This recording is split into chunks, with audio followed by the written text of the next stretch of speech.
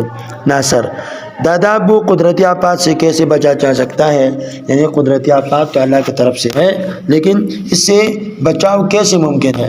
دادا ابو بیٹا قدرتی آفات کو روکنے پر اللہ تعالیٰ کے سوا کوئی قادر نہیں، لیکن ہاں اگر کچھ حفاظتی اقدامات کر لیے جائے تو ان کے نقصانات سے بڑے حد تک محفوظ رہا جا سکتا ہے۔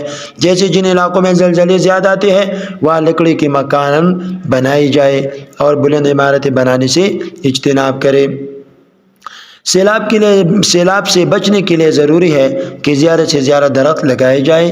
دریائی اور سیلابی گزرگاہوں کے قریب مکان نہ بنائے جائے، یعنی ایسی جگہ جہاں پر دریا کے بڑھ جانے کا خطرہ ہے، سیلاب آنے کا خطرہ ہے تو وہاں پر مکانات سے گریز کرنا چاہیے۔ پڑھنے کے دوران میں سبق میں کن کن قدرتی آفات کا ذکر کیا گیا ہے؟ جواب یہ ہے کہ سبق میں سیلاب، زلزلے، قحط، سمندری طوفان وغیرہ کا ذکر کیا گیا ہے۔ زلزلے سے بچاؤ کے لیے کیا حفاظتی تدابیر کرنی چاہیے؟ زلزلے سے بچنے کے لیے لکڑی کے مکانات بنانے چاہیے۔ زلزلے سے بچنے کے لیے لکڑی کے مکانات بنائے جائے۔ اسی طرح بلند عمارتیں نہ بنائی جائے اور نہ ایک عمارت کے گرنے سے بہت زیادہ عمارتیں گر سکتی ہے۔ ناصر آفت زدہ لوگوں کی مدد کیسے کی جاتی ہے؟ دادا ابو جب کئی قدرتی آفات آتی ہے تو وہاں کے لوگوں کی مدد کے لیے سب بھاگ دوڑ شروع کر دیتے ہیں، یعنی ہر آدمی کوشش کرتا ہے کہ ان لوگوں کو کسی طریقے سے مدد فراہم کیا جائے۔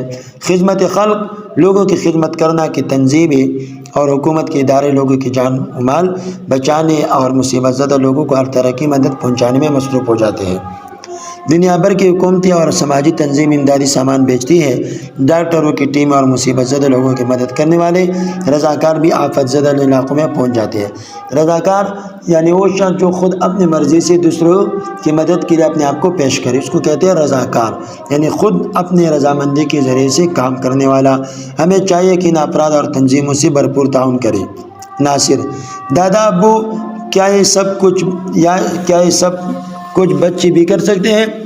دادا ابو پیار سے یعنی بچے سے پیار کرتے فرمایا جی ہاں، امدادی سرگرمی میں بچے بھی کسی سے پیچھے نہیں رہتے، وہ اپنے جیب خرچ سے رقم بچا کر اپنی اسکول کے اساتذہ کے پاس جمع کراتے ہیں تاکہ یہ رقم امدادی اور اداروں تک پہنچا دی جائے۔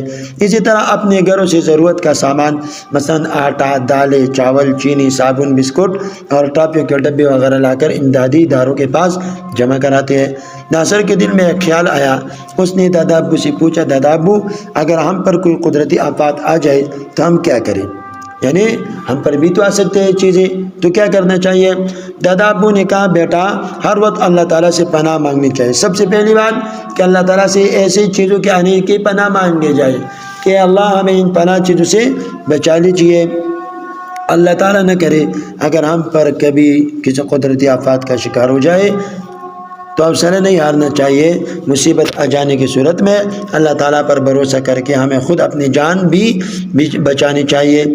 یعنی اللہ تعالیٰ پر بھروسہ کریں گے، جہاں تک ممکن ہو جتنا ممکن ہو ہم اپنے آپ کو بچانے کی کوشش کریں گے، اور دوسروں کی مدد بھی کرنی چاہیے۔